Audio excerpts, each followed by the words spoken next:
As we come on the air, former Penn State coach Jerry Sandusky has been sentenced to prison for the rest of his life. He is 68, and today he was sentenced to at least 30 years behind bars, the price for sexually abusing children.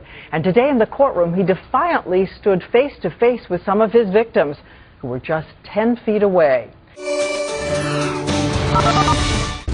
Jerry Sandusky arrived at his sentencing in a prison uniform, a uniform he'll likely wear for the rest of his life. Inside, he listened intently as three of his victims read emotional statements. Victim 5, who was assaulted once in a locker room shower in 2001, cried as he told the court, "The sentence will never erase what he did to me. It will never make me whole. He must pay for his crimes, take into account the tears, pain, and private anguish." Victim 4, who endured years of sexual abuse, looked directly at Sandusky and told the former football coach, "I want you to know I do not forgive you, and I don't think I will ever forgive you." For about 13 minutes, Sandusky read from a statement that he finished writing late last night, saying, "I'm filled with emotion and determination. I did not do these disgusting acts. Others can make me out to be a monster, but they cannot take away my heart."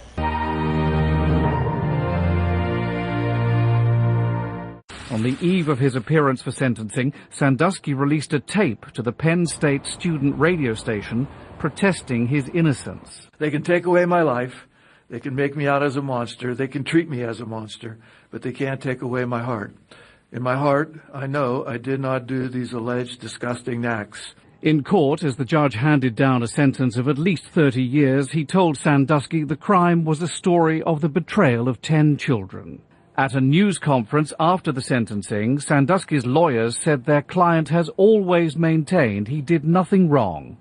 Jerry Sandusky has always maintained his innocence. There could have been discussions, there might have been some deal that could have been worked out, but Jerry Sandusky wanted none of it. What were the details of that deal? Well, I'd rather prefer not to go into those, but the bottom line is this: Jerry never flinched from his position that he was innocent. His statement today was a masterpiece of banal self-delusion, completely untethered from reality and without any acceptance of responsibility. Neither Sandusky's wife or daughter spoke, but both attended today's hearing. 3 victims did speak, detailing the impact of the sexual abuse they suffered while connected to Sandusky's charity for underprivileged kids. He was convicted of sexually abusing 10 boys over 15 years. I hope this trial and its outcome causes them to be known not as victims anymore, but by the character they displayed. For the victims, today's hearing is one small step toward healing and closure. Sandusky's attorney didn't bother to dispute the motion to declare him a sexually violent predator. As for the victims, any real sense of closure will likely remain on hold while Sandusky appeals the decision, arguing he didn't have enough time to form a defense.